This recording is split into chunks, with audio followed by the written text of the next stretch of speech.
Great. Thank you, everybody, so much for joining our session today on data strategies and best practices for distance learning.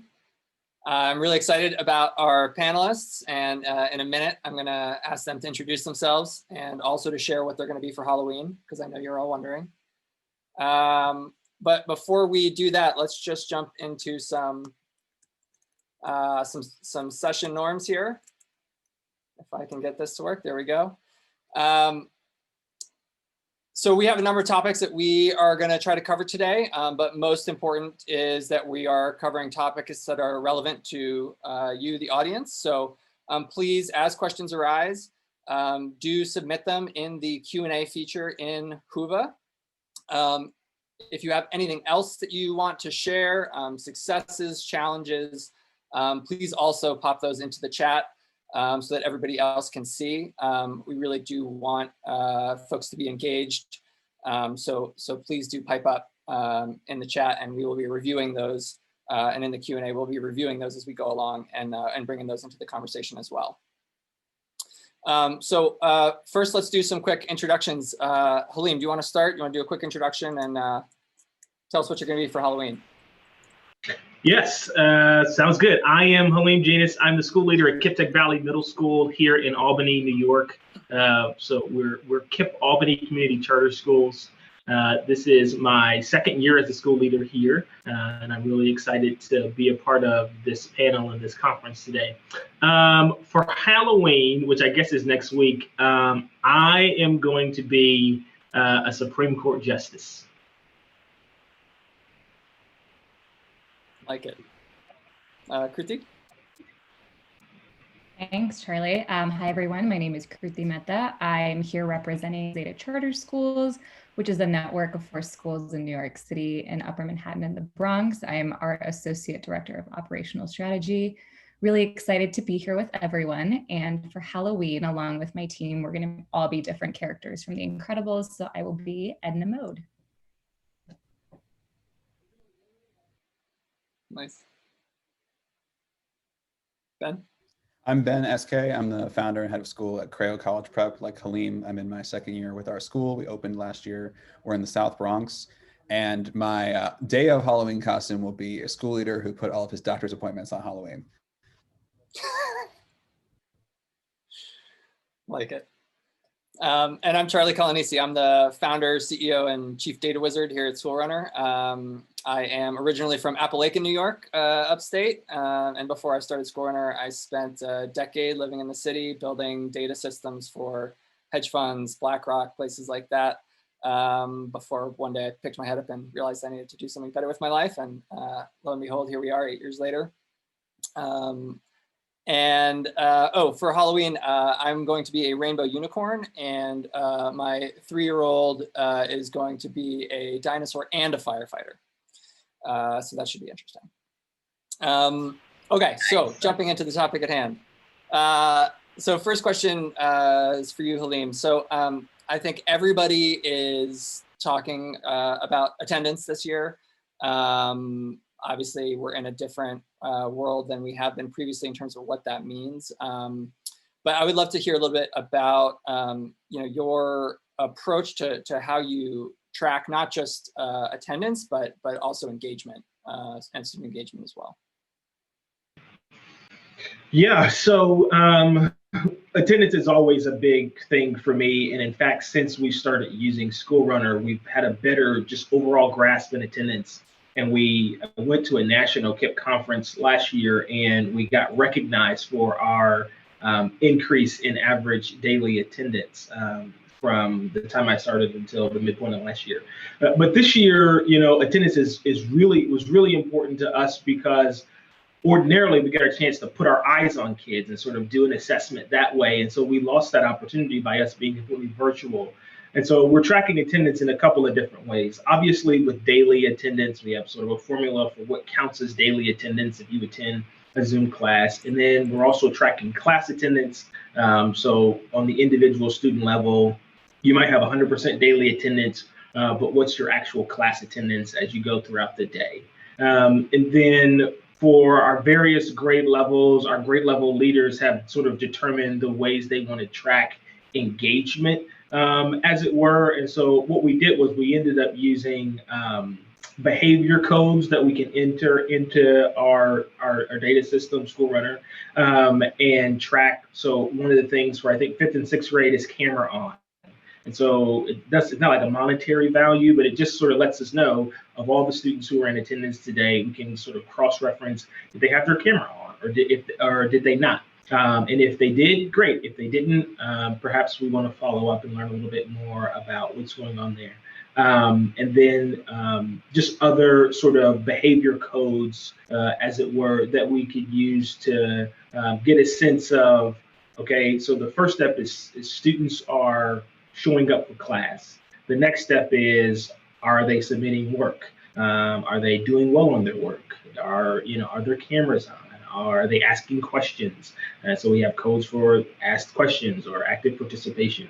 So really taking a step back and looking more holistically is, like, what is attendance? Why do we track it? And then when we figure out why we really want to track it, then being really decisive on what we're actually looking for. And how has that been? It's great that you sort of have all those data points. I mean, is that something that you're using as sort of a point in time view of an individual student, or have there been sort of bigger picture trends or adjustments that you've made because of what you've seen in that data? Yeah, so all of sort of the behavior codes that I've talked about have sort of come along the way. So in the beginning, we knew we wanted to keep our eye on overall daily attendance and class attendance. And the feedback anecdotally we're getting back from teachers is like, I mean, kids are showing up, but they never turned on their cameras. So I don't even know if they're really doing the work, right? Or this kid is showing up in my class, but he's not showing up in math, or he's not going to history. So sort of along the way, we realized we want to both be able to see like a single moment in time. So I can say on Wednesday of last week, Halim attended all of his classes. He actually asked and answered a couple of questions. So he's pretty engaged that day. And we use it to look at trends across cohorts of students, grade levels, and the whole school to see, on average, our average daily attendance right now is 93%, but our average class attendance across all of our classes is about 89%. So we're working on sort of, that's a trend, obviously, in some of our grade levels, that gap is narrower, and some of our grade levels, the gap is a little bit wider. That's great. That's helpful. Ben, maybe you could talk a little bit about, I know you all have done a lot of work around driving that, attendance rate up. And in particular, I'm curious about, with the approaches that you've taken, sort of how you've thought about staffing those tasks, and how you've thought about sort of communicating internally with the team in the best possible ways. Sure. We follow a very similar model to Halim's school in terms of how we're tracking attendance. And then in terms of making sure we're driving towards 100%, we really saw two distinct things, right? So either you log in as a teacher to teach your class and a kid is not there, or while you're teaching a class, a kid drops out, turns your camera off, something happens that you don't know if they're still fully engaged. And so we decided to triage those two things differently. We use Slack as a communication platform at our school, which lets us have really rapid communication to teams or individuals. And we have two distinct teams. We have an attendance team and a restorative team. And when you're missing a kid at the start of your class, like I log in and I see Charlie's not in my science class, I Slack it out to team attendance, and that is staffed by our operations team, who are making rapid phone calls that have to happen quickly and don't necessarily have a lot of nuance, like the kid missed the alarm, or they're coming back from the bathroom. It's just like, okay, great, now they're back in class. And then if I saw a kid in class and they drop off, or they were in my class and for whatever reason their camera turns off, that might be a more nuanced conversation. Maybe they just turned their camera off, but maybe they need a pep talk, maybe something's going on. That goes to our restorative team, which is staffed by a group of teachers and our deans. And there's more people on that team, so they can have longer conversations. And they've done a lot of training and norming to what those conversations sound like. So we know what the conversation sounds like when, you've been on Zoom for 4 hours and someone just needs to encourage you to turn your camera on. That's very different from, there's something happening in the background of my house. I'm uncomfortable and I want to talk about that, which is very different from, I just have a really serious issue that actually needs to get escalated, right? But those require more nuance and just like, hey, it's 9 o'clock, time for science. And by training with our team and doing practice around like when you see this in class, which channel do you send it to in Slack? We've normed to get our response time really fast. And even little things like there's multiple people who are responding to each of those channels, and norming things like having an emoji response to say this message is seen and acknowledged, I'm on it, replying with the response of what mom's going to say. I mean, teachers, it's a positive feedback loop for teachers because they see that I'm not just filling out an attendance tracker and that's a black hole. And then every time there's a grade level meeting, we talk about the same 3 kids that aren't coming to class. I Slack it out into a channel. I get a response back within 30 seconds to a minute. I get a clarifying response back about what the action step is within 5 minutes, and the kid is usually back in my class, or I know why they're not in my class.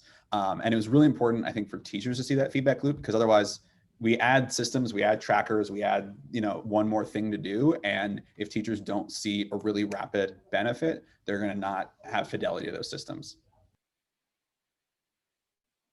Yeah, totally. I mean, this is something that we talk about all the time is if I am asking someone to do a task and they're not getting any value back from doing that task, right? They're just doing some piece of data entry and they get no value back. It's going to be really hard to convince that person to keep doing that task, right? But if in that moment I get some extra value by doing it, I see the feedback loop in action, then it's much more likely that I'm going to keep doing that.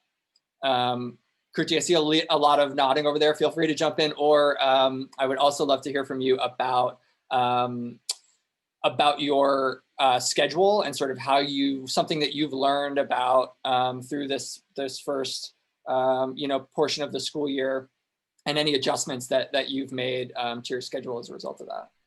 Sure, I can talk about both of those pieces. So I think some additional context that may be helpful for those listening is we are actually running 2 simultaneous school models. We have been doing so since August. So we've been running a full-time in-person school since August. And we've also been running a full-time remote school since August. We're not doing a hybrid model at the moment. So I think it was really important for us because we have the same staff that normally teaches in person, some of them doing remote, some of them doing in person. We've really tried to simplify to the extent possible and keep a lot of the same protocols and procedures from pre-COVID times and kind of in-person times in our remote model to make it easier for operations staff that is kind of split across supporting both models to have the same kind of norms around, okay, teachers take attendance when students log on or attend in person by a certain time. And at a certain time, all teachers need to log notes about, hey, is a student not in person? Is a student not logging on? We don't see them in the remote classroom. Teachers log those notes, and then just like we would in person, kind of pre-COVID times, operations staff go into School Runner where we log all of our communications kind of alongside attendance codes, and they do follow-up calls exactly like we would do in person. And so I think kind of mirroring procedures and protocols that people were familiar with also, because there's so much newness, it's actually been really helpful in keeping kind of attendance, communication, follow-ups really smooth. It's also a process that a lot of our returning families are really familiar with. So they're talking to the same people they've been used to talking to in the front office, things like that. Things in terms of scheduling, so we have kind of, I think, a younger age group than the others on this call. So we have pre-K to 3rd grade students. So they're staying with one class throughout the day instead of going to a separate math class, a separate reading class. So they have 2 teachers that they stay with the entire day. So we track just daily attendance one time. Our in-person students are obviously in the building. So if they're there at the beginning of the day, they're usually there at the end of the day. But we have gone many directions with what we're doing with remote. We started with quite a mix of asynchronous and synchronous learning, with kind of more asynchronous, wanting to move towards synchronous a little bit more. We've done that. I think in the last 3 weeks have kind of realized that we needed to change the schedule of our remote students. And so we actually did the same thing for our in-person students so that both could kind of mirror one another. And we've gone to a 9 a.m. to 2 p.m. model for both schools. And I think that we're seeing a lot of just like family happiness, staff happiness. Kids are able to stay on the screen longer if they're, logging in through Zoom, things like that. So I think we kind of we were able to make good observations after about a month of doing both models, and then could enact changes kind of based on the data we've collected around attendance and family sentiment, things like that. Yeah, that's super helpful. I would love to hear from Halim or Ben on scheduling. I mean, one question that I always have is, in these times, having a kid, especially younger kids, but middle school too, asking that kid to sit in front of a screen for however many hours a day, what are other sort of changes or strategies that you've used to keep kids engaged, in front of the screen all day? Yeah, so we have shortened our usual school day schedule. So that's the start. So we go from 9 to 2, and then 2 to 3 is like a sort of study hall, extra help, office hours time. And then there's a lunch block, obviously, in the middle of the day. One of the ways we get at sort of more of the nuance of an attempt to reduce a bit of the screen time, really it's like camera on time, is what we call like semi-synchronous. So students with their teachers in the background a bit are working independently, and they can like log into Zoom if they want. So a class is an hour long. So there's 30 minutes that are asynchronous, like semi-synchronous, and then 30 minutes that are synchronous.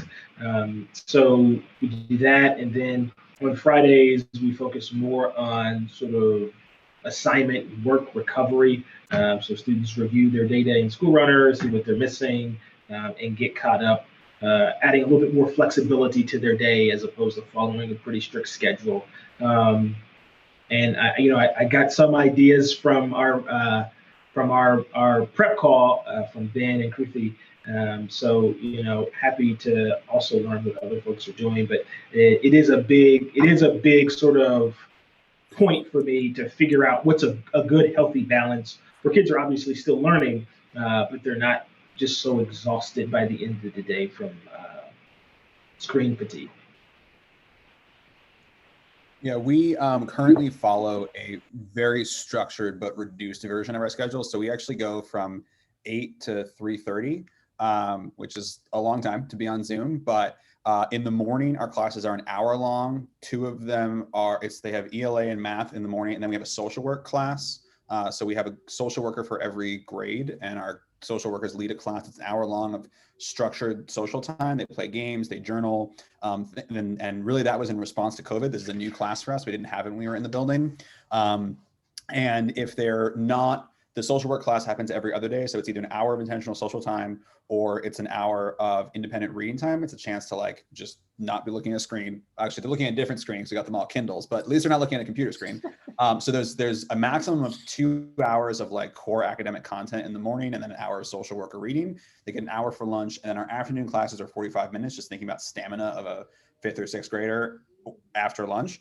And then our afternoon classes, they either have 2 more, so we have science, history, computer science, and health and wellness at our school. So they're either going to do yoga or coding or science or history, and then the other, so they're doing 2 of those each day. And then the 3rd period is what we call blended, which is similar to Halim's school, the like synchronish, or what do you call it? Semi-synchronous learning, right? So for us, we're really focusing on math. So kids are doing online math work. There's a teacher in there if they have questions, but really is an opportunity, and they're still on screen time. But throughout the course of the day, they get an hour off for lunch. They get 10-minute breaks between every class that we really encourage. Our yoga teachers have worked with kids in their yoga class of like, here's what you should do in your 10-minute break. We'll practice it in yoga class, and then you're going to be encouraged at the end of every period to go do some stretches, get some water, look away from the screen, do a mindfulness exercise, and that's woven into our school day. And we've had, it's been 8 weeks, so I think we've passed the honeymoon period. We've kept that attendance high. We're around 95% every day across the day. And then our Fridays are shorter, so kids are done by 12:30 on Fridays. But we also have after-school clubs. And so in terms of stamina, like kids are staying for actually extra Zoom they don't have to do, which I think, I'm not yet convinced that screen time is inherently bad. I think we just have to be very respectful of kids when we're asking them to be on for so long that it's worth their time. And then every opportunity to not be on Zoom or to step away from the computer, we take it. But our kids, at least in my neighborhood, like we were really hit hard by COVID. I have kids who haven't left their house since March. And so any amount of structured social time we can give them, it's going to have to be on Zoom. And we want to make sure that we're offering it at the same time that we're making it sustainable for teachers. I have so many follow-up questions on that because there's a lot of interesting stuff in there. But my first one is, I feel like when we talked last about this, your opinion about kids on screen time was if they weren't on the screen for school, they would be on the screen doing something else anyway. 100%. which I think is an interesting perspective in terms of kids and screen time. You mentioned the social work class. Was that something that you put in place in the spring, something you put in place over the summer? Was there something specific that was in response to, or was that more proactive in terms of just something you were concerned about? Having a social worker for each grade was part of our model, but their original job description was to do mandated at-risk counseling in the afternoon and class observations and support in the morning. We decided to make it a class in response to COVID, in response to the fact that our kids hadn't been in a structured school environment for quite some time, in response to the fact that more than 30% of our families identified losing someone in their immediate family to COVID by June of last year. We knew there was going to be a lot of trauma and a lot of loss spread across our school. And so our original thought was, oh, we'll do, some intake and counseling at the beginning of the year. And we thought all of our kids are going to need it, because if they didn't know somebody, they know someone who knew somebody, right? And so making that widespread and systematic was really important. And then we reached out to a bunch of smart social workers that we've worked with, my team has worked with at our various past jobs, and brought people together to think about, by the way, if you tell a social worker you get an hour with every kid every day, their eyes will light up, because they never get that much time. And it was a really cool opportunity to have them create something new.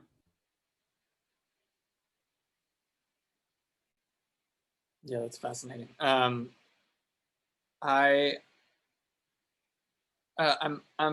curious as well. What we've talked a lot about attendance and the schedule. I mean, one thing that we've heard from a bunch of our schools is really trying to align schedule. I think, Ben, kind of like what you were talking about, where maybe certain classes are in the morning, maybe when kids have a little bit more stamina for it, and other things are in the afternoon. I'd love to hear, Halim or Kruti, if you have any strategies that you've employed that way. And then also in the chat, I'd love to hear from the audience if people have aligned their schedules that way specifically. I know one school that we were working with, they were looking at their attendance over the course of the day, and you could just see it. It was just, dropping class period by class period. And so they made big changes in terms of what they put where to try to flatten that back out again. But definitely curious to hear from folks in the chat if you use those types of strategies, or Halim or Kruti.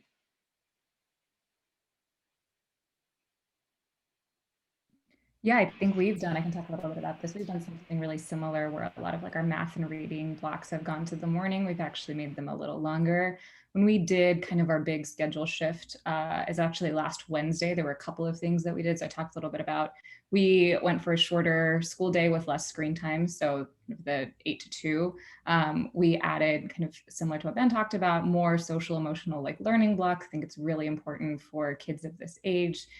They need to be able to voice what they're feeling, pre-K through third graders, in a way that was really prominent and present in our in-person model, but we needed to find ways to really incorporate it into the remote schedule.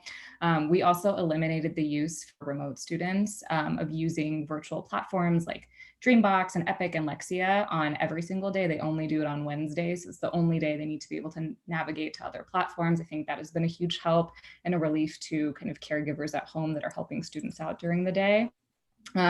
We also have eliminated the use of a lot of the small breakout groups where it's just students, and we've gone to students going to small groups in the afternoon for the most part. So afternoons look a lot like independent recess or group activities virtually through recess, small groups with students that can be 1-on-1, 2-on-1, 3-on-1 for guided reading and math tutoring and things like that. We've also done something similar, bringing in what we call our specialty clubs like Taekwondo, art, dance, etc., as optional for our remote students from 2 to 5. And we find that a lot of them, very similar to what Ben said, are sticking around to kind of do that in the afternoon.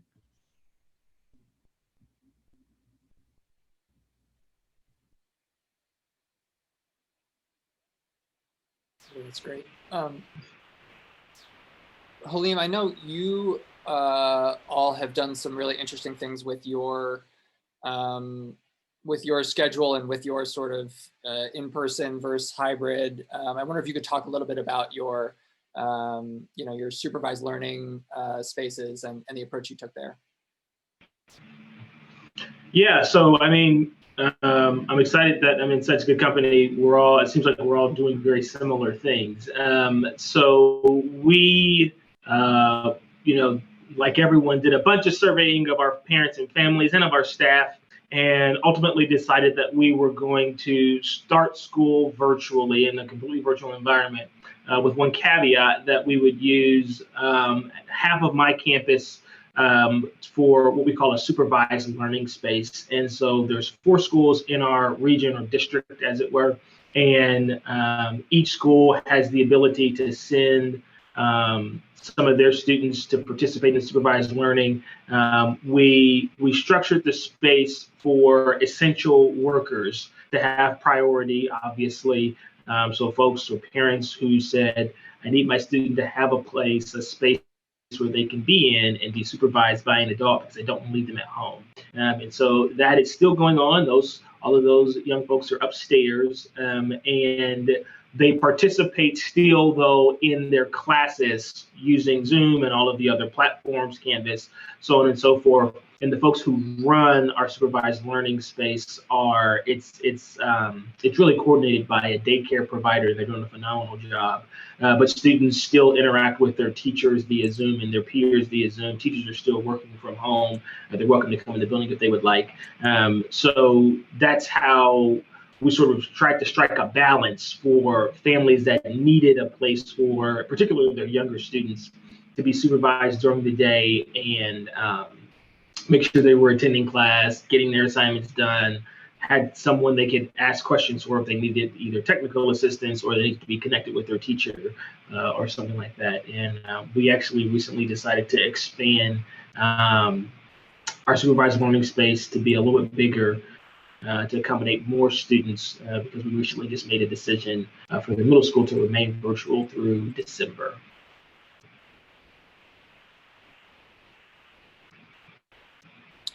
You briefly mentioned in there the learning management system. I know Kruti mentioned a bunch of other apps. I'm wondering about, one thing that we've seen across the country with the schools that we work with. I mean, the percentage of schools that were using some kind of a learning management system went from, a small fraction to certainly more than half. I'm wondering if you could talk a little bit about, what have been some of the successes or challenges there. Halim, I don't know if you were using an LMS already going into COVID, but just some of the challenges there and sort of how that's fit in with the rest of your data strategies. Yeah, so the short answer is it served to really support and make more robust our overall data strategy. First of all, when I got to the school in April of last year, the way that we managed grades and assignments was relatively cryptic and it wasn't transparent. And by that, I mean, parents couldn't see, students couldn't see, teachers could barely see. So the first thing I did was open up the transparency of the data that we have. And then, so we weren't using an LMS until obviously March 12th. Literally, we were preparing for the worst that full week. Waiting for the governor, waiting like everyone else. And then that Friday, my director of student support services was actually hosting a Google Classroom how-to. She was like, let me just do this just in case. She got everybody set up. And then the governor that afternoon, literally right as staff left, I was holding a staff meeting, he announced that we were closing for 2 weeks.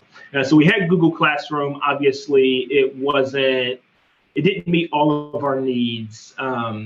And so we did some shopping over the summer. We landed on Canvas, which is through Instructure. And so that's been a really powerful platform because all of the students' interaction and work, all of it lives in Canvas. They don't even have to navigate away from it.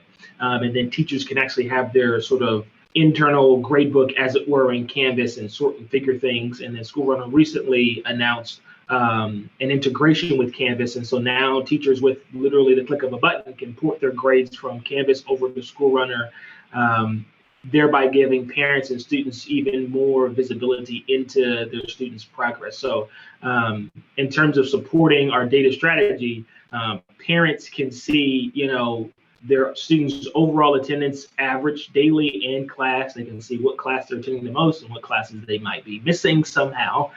They can see the work that they're getting submitted. They can see the grades that they're submitting. And the way that our LMS is working, our learning management system is working, is oftentimes a lot of things are auto graded.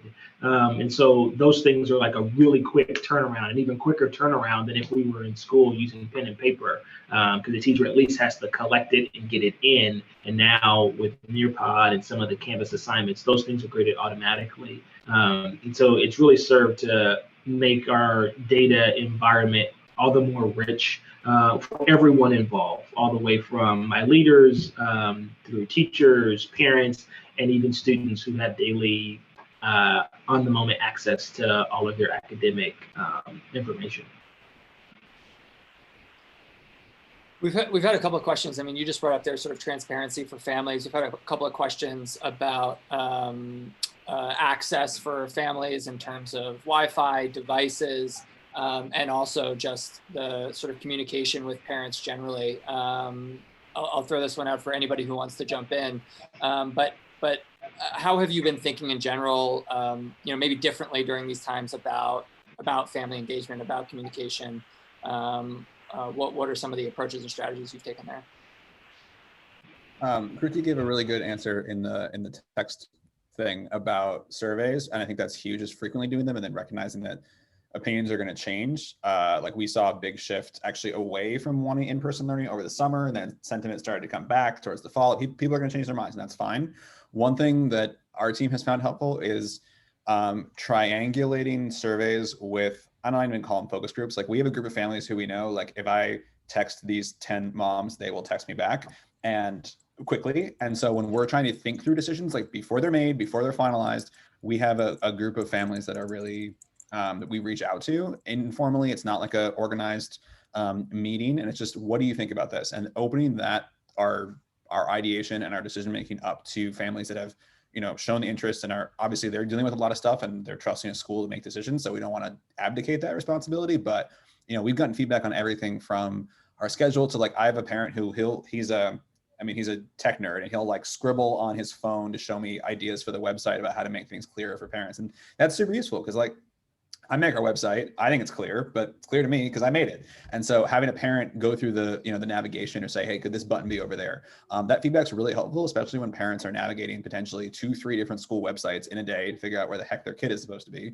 I couldn't do that with 200 parents, but I can do that with 10 reliably and get feedback. That's really helpful as we design stuff. And then surveys that let us triangulate our message, or not triangulate, like triage our messaging, right? So we have certain messages that should only go to the parents who really want their kid to be in the building that sound different when we're talking about, reopening in January or potentially reopening in January. Our messaging to parents who never wanted their kid here in the first place is actually a little bit different than our messaging to parents who really want their kid here. And we have to have a more understanding conversation of, like, this is why the building is closed. And then what we've done that's similar to Halim School is we have learning pods that we set up in the school.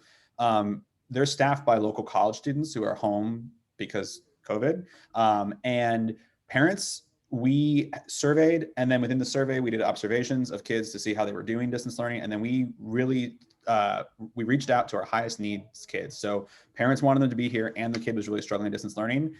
And we only had a certain amount of space, right? So we couldn't have every kid that wanted to be here every day. And that's a very different conversation to have than the parent who's like, I just want my kid doing distance learning.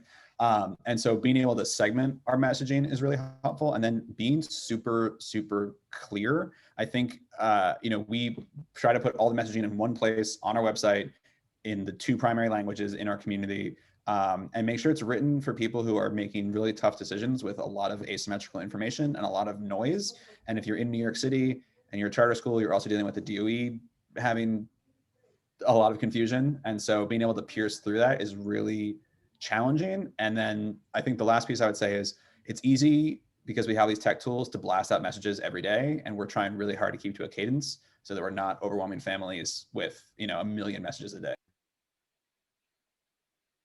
I'll add a little bit to that. I totally agree with you, Ben. I think the clarity, consistency, transparency has been super important every step of the way, starting in June when it came to communicating with families and really, making it known that we were making decisions alongside them and for them. I think a cadence that's worked really nicely for us is we do a weekly newsletter to all of our families where there's like a note from the principal. Our CEO and network team puts on a town hall. I think we've kind of averaged about 1 or 2 per month. And anytime we do a schedule change, anytime there's a big announcement or just news that we have to share, and those are really well attended. And then I think our teachers take on a lot of responsibility of really building one-on-one relationships with families. So they're frequently doing, before the school year started, every single teacher had a one-on-one call with every student. They continue to be in contact via text. We use Parent Square as our communication platform, which families really love because they can access it via app, via email, or text message. So they're really getting the communication wherever they are. And so I think leveraging kind of weekly newsletters from the school, kind of the voice of what the planning is from the network, and then really hearing from teachers on a regular one-on-one basis. It's like their closest relationship, has been really helpful to kind of collect the feedback that's most important and most applicable, and make sure that we're actioning it, or at least addressing it very clearly. Yeah, I'd love to jump in there, similar to Kruti and Ben, making sure that we're, leveraging our parents as partners, as well as I was doing a weekly town hall, probably about 2 months there, right before the start of school and through the start of school. And I just picked up starting to do town halls again as we've rendered our decision on the fact that we're going to remain virtual through December. So making sure that there is a clear cadence for communication. So it was every Tuesday. Parents could expect that I was going to be on Facebook Live, and it was literally the same presentation every week.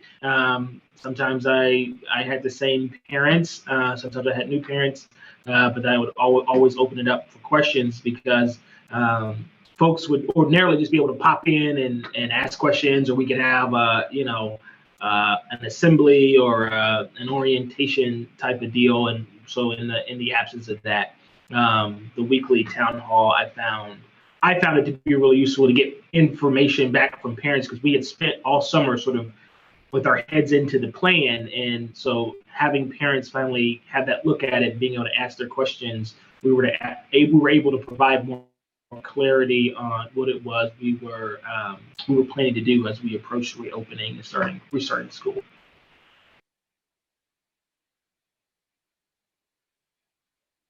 Yeah, one thing I know we saw, especially back in the spring, but once schools got closed, everybody went home, and we saw, the number of phone calls being made to parents. I mean, I think it was, 3 times what it was in the spring compared to the prior period. And so I'm curious, how do you think about balancing the sort of one-on-one, teacher relationship building communication with sort of the blasting of either emails or postings on your websites, things like that? I mean, what are sort of your expectations for teachers about how often you expect them to be connecting with parents one-on-one? Yeah, so we kept our parent sort of communication expectation the same for teachers. So it's between every 2 to 3 weeks, every student in the building. No student in the building should go beyond 3 weeks without having a round of communication from their advisor. So in an effort to not sort of super inundate parents and families with phone calls, texts, and robocalls, and Facebook and Instagram and town halls, we kept the teacher's expectation for communication the same. And then, similar to what Ben was talking about, sort of way in the beginning of our time, making sure that we're triaging the students who need additional support to the right support teams and the right personnel on the team, so that they're not slipping through the cracks. But we made a decision to keep the cadence for advisory calls the same, and then give sort of these additional optional pieces for families to engage with the school as they had questions, as they needed more information, as they wanted to learn more about the supervised learning space, for example, to decide is it something they wanted to do or not, or so on and so forth.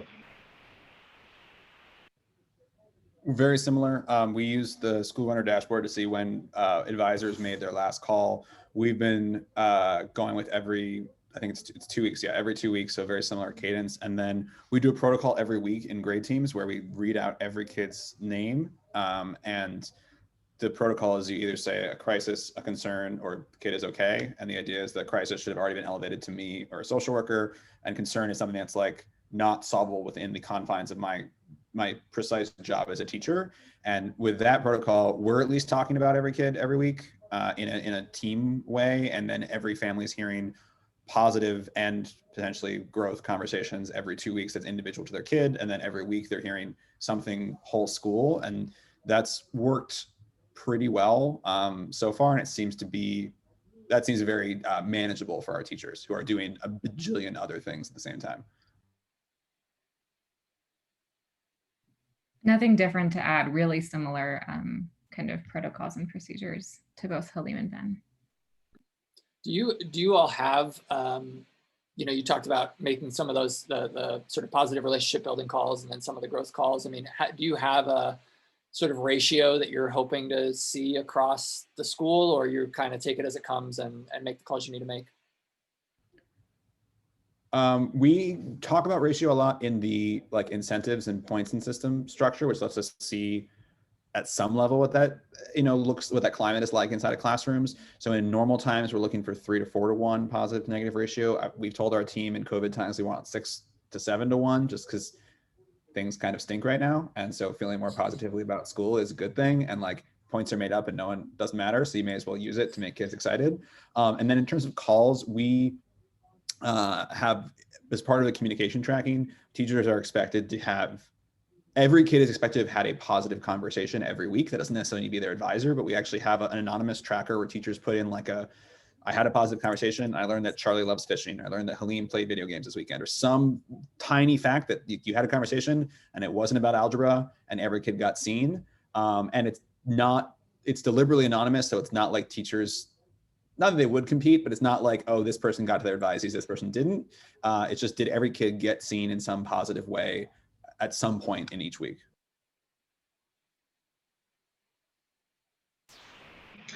Yeah, we don't have an explicit sort of, I don't have an explicit expectation around type of communication.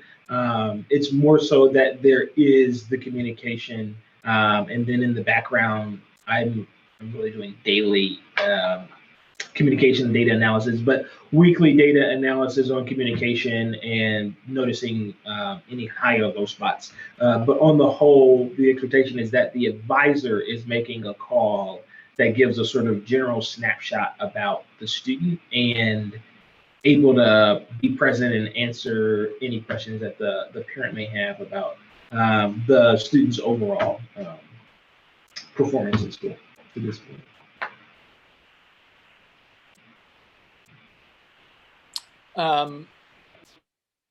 You all were mentioning some things about where you've tried to sort of keep things the same, and then what are things that you've tried to adjust. I'm curious, what are other things that you've really focused on keeping, as same as possible, and then what are some of the adjustments that you've made? I know I've heard all kinds of interesting stories from schools about special ways that they've done weekly celebrations virtually that they couldn't do in person, or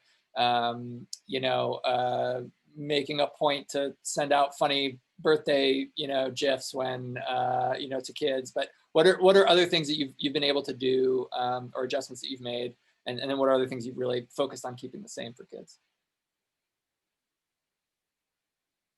I can talk a little bit about this. I think for us, it was really important. Again, I think a lot of this has to do with like the age of students that we're serving. So especially for returning students, like they needed to have, I think it was really important for us to kind of mirror some of the same in-person structures. So we do something called Circle every week, which I think many people on the call may be familiar with, but they kind of sit in a circle once a week and they kind of express gratitude towards one another. They really talk about how they're feeling in the moment, and you have an opportunity to check in with your classmates. Like that was a really, really special and important part of our in-person experience. We've tried to do those things online as well. In person in our schools, we have a lot of like dance parties, rewards for like, if a class has 100% homework turned in one day, we'll just like have a dance party in the middle of the classroom, or have like an imagination playground field trip, or little things like that, which of course are a bit harder and not as joyful online as they are in person. But we've really tried to make sure that we have time and space to do that in the online setting.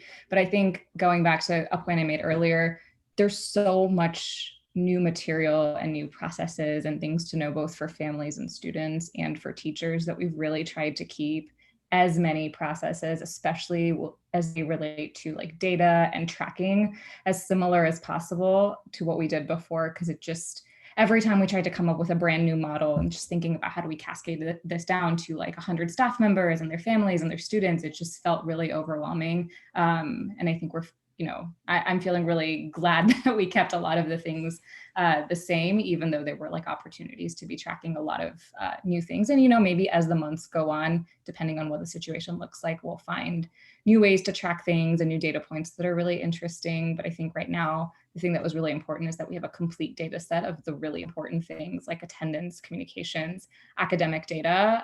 And we were nervous about what that would look like running 2 models, and feeling like now we're pretty much at 100% of tracking all the things that we want, and we can do the various cuts of data that we want if we're comparing not just for regular schools, but for schools that are each running 2 models. So it's really like 8 schools, and being able to just cut things in different ways and understand our first graders in pod at doing kind of the same on their academic growth track as our first grade students in remote, and like what are the differences and why. Those are like really key questions to make sure that the primary thing that we're doing is making sure both of our models are kind of delivering the same level of excellent academic instruction that we wanted. I think just simplifying data tracking was really, really key to that, and keeping things as similar to what people were used to was really important. I am continually blown away by what Zeta is doing. And if you've not read about it, it's super impressive. We went the opposite route in terms of models and decided we wanted to be really good. Not that they're not really good. We wanted to only focus on doing one thing. We're a school in year 2. We opened last year. We haven't had a full year without COVID yet. And so we went in on just, we're a distance learning model. This is what we do. And to that end, the things we want to keep the same. We're a really nerdy school. We really pride ourselves on having curriculum that's engaging and relevant, and that our kids are going to dig into, and instruction that is really interesting. I mean, middle school kids, you have to be engaging, right? And so we focused all of our time in PD on how to be really a high quality, high rigor instructor on Zoom, and trying to keep that bar really high for our teachers. And that's not different from what we were trying to do last year, but we didn't focus on anything in building. We focused it all on how do you make remote instruction feel really vital and interesting. And then we've changed things at the margins. We've changed the length of things. We've changed the frequency with which certain classes happen, right? Instead of being every day, they're every other day, so that days can be a little bit shorter. But I feel like I've seen a narrative online of like, we have to rethink everything about education right now. And like, that might be fun if you weren't running a school, but if you're running a school and you're dealing with families that have been through hell, I think we owe it to them to have a routine. And like, the routine we know is better than trying to figure out a brand new routine that no one knows what is good for kids right now. And so we lean into, these are the classes that we offer. This is what a day at Creo feels like. How can we map as much of that experience as meaningfully as possible? And then I think it's the small things. So it's like how advisory looks different in an online world. There's actually opportunities for more student voice, because you can use a chat. So every kid can actually be talking at the same time, which wasn't possible when you're in a room. And then like our kids, I don't know if this is widespread, but our kids love being a co-host in Zoom. We have a point system. We don't have a physical school store. We sell the opportunity to be a co-host on Zoom. I do not know why that is exciting, but it is exciting, and it goes for a lot of points. So finding things that kids are excited about and then mapping the incentive structures of our school was very helpful. Our kids love being able to, this is incredibly dorky, but in ELA, they rename themselves to the characters in the book while they're doing like ELA class, and they have like different characters that they've embodied. So it'll be like Ben, AKA Esperanza. And little things like that they're able to do because we're online, and finding those small moments to make it feel like they have ownership, which weren't possible in like the physical world. And then I think we've tried to be very ambitiously unambitious. We're not trying to offer a whole suite of services we didn't offer before, because we can't. And we're trying to say, we want to offer this thing for 183 days. And we had to figure out, and we're still figuring out, but like, what is the thing that we can sustainably provide for 183 days instead of sprinting really fast, burning our team out, and then not being able to offer the same quality in January or in June.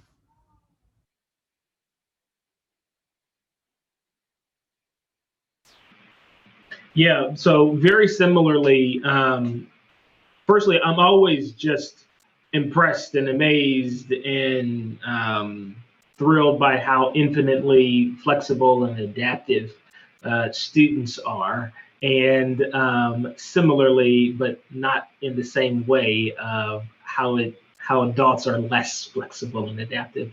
So we sort of took the approach to make sure that, like Ben and Kruthi said, we were offering, a strong, positive school experience while at the same time maintaining reasonable expectations for students and teachers. And so we spent, the last quarter really getting it right. We did almost like a 180 turnaround. We went from 90 Chromebooks to 400 Chromebooks. We went from some of my folks didn't even know what LMS meant, to now they are rock stars on Canvas and Nearpod and School Runner. So now that as we approach quarter two, which is in literally 2 weeks, which is just like, wow, it's been 9 weeks already. We're starting to ramp up more of the advisory. Like, I'm really excited to roll out our new advisory protocol, and excited to do more consistent weekly celebrations. Right now, we're doing celebrations on like a class level, but we have our goal is to do ultimately by the end of November a school-wide celebration. So we're gonna have to probably do a little bit of Zoom licensing upgrading so that we can get 450 people on a one Zoom call. So yeah, it's been an interesting sort of learning curve, to make sure that we were setting the bar high, right?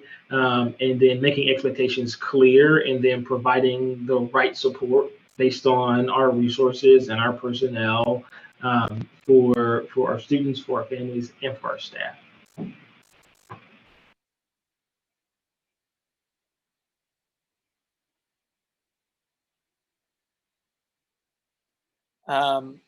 So first of all, I just want to say I really appreciate everyone who's been posting questions in the Q&A in Whova. We got please do keep them coming. We got one through the Zoom Q&A, which is from Joan Ramsey, who asked, what are your data strategies related to ongoing individual student and whole class academic progress? And maybe, Kruti, maybe you could start with this, because you mentioned something briefly in your last answer I thought was really interesting around looking at the differences between how kids are doing between your two different models, your in-person and your distance kids. So I would love to hear about sort of what are your strategies there, and what are some of the things that you learned and adjustments you made after looking at some of that data? Yeah, for sure. And let me know if I don't answer the question. So again, we're doing a lot of the same things that we were doing when we were fully in person, which is like teachers have their own schedule and routine of analyzing their own class data. We have grade team leads, I think like same structure as many schools, that are analyzing kind of what's happening. And then our academic team on the network level is spending a lot of time looking at the different cuts of what the academic data looks like in both models. We've done a couple of assessments so far, like your reading F&P. We've done kind of some math quizzes and math assessments internally. And we found for the most part, after a couple of our adjustments in the beginning, like not having students, spend as much time on the learning platforms remotely as they were at the beginning, that for the most part, they're at about the same level. And again, kind of like Halim said, we've only gone through one quarter of school. We're about to wrap up our first quarter and jump into the second quarter. I am, curious what that will look like as the school year continues. But I think for the most part, we've spent a lot of time, again, like Halim said, like really focusing on what does good teaching look like. And the way we're currently structured is we have a classroom of about 30 students. There's one head teacher and one resident teacher. So like making sure that when our resident teacher is working with small groups on guided reading or math tutoring, that we're really providing a lot of feedback, and the same kind of feedback that they might get in a classroom where a principal can just pop in and give in the moment kind of observation and feedback. It looks a little bit different online, but we're doing the same thing where we have our principals and leaders kind of rotate between Zoom classes every single day to give that kind of feedback. But yes, we're finding that both models are performing about the same on the assessments as we expected, and kind of also on par with what we would expect under normal circumstances in terms of where students are in their academic growth across all of our core subjects. Does that answer the question?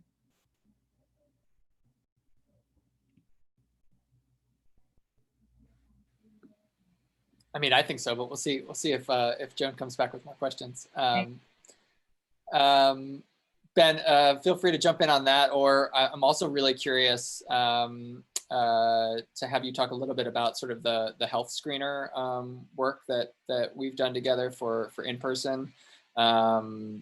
And Halim, I think your video, I don't know if it's just me, but I'm seeing your video lag. You might want to try turning off your video so that you can jump back in on audio. But Ben, do you want to talk either about sort of tracking academic progress or about sort of the health screener work?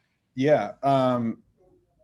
We have tried to figure out when your periods are 50 minutes shorter than normal in ELA and math and you're on Zoom, and how do you get the same level of academic growth? And the answer is we can't cover all the things that we covered last year, or we were used to covering in 5th grade, right, or 6th grade. And so our team has done work in departments to figure out what are the power standards, what are the things that we need to really dig into to set kids up for success in the next year, and then what is the most useful data that's going to have us figure out if we're actually doing that. And so we started out doing normal things like teaching and then having a quiz and having a mid-module and then having like an end of module, right? And what we have found is that bigger, longer tests are taking up as much time as they took up in the physical world, but our teaching, we don't have as much time. And so we're actually taking a disproportionately larger amount of, right? Like by ratio, we're taking more time to assess than we used to, which is not helpful because then we're spending less time teaching.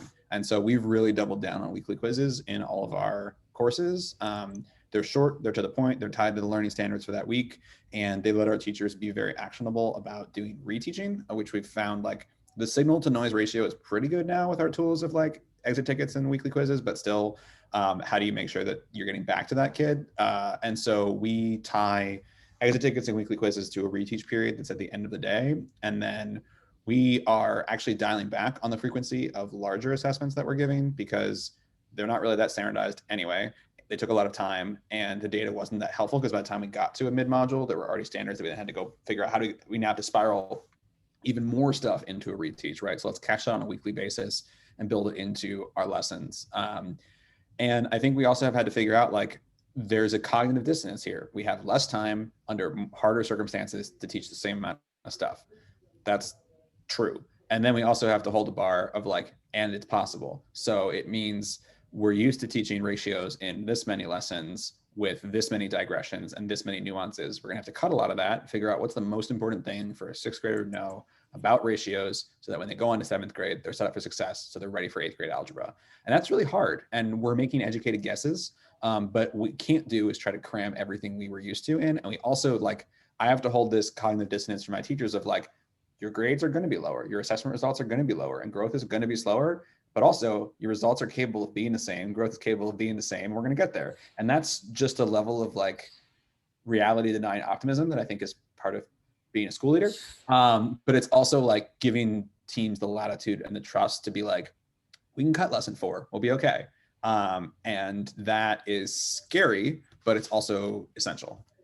And then in terms of the health screener, we have a Google form that we set up with School Runner that kids, the families and teachers actually can take in the morning, and it spits out if they had COVID symptoms that would prevent them from coming to school that day. It actually logs it automatically into our attendance system, which is awesome.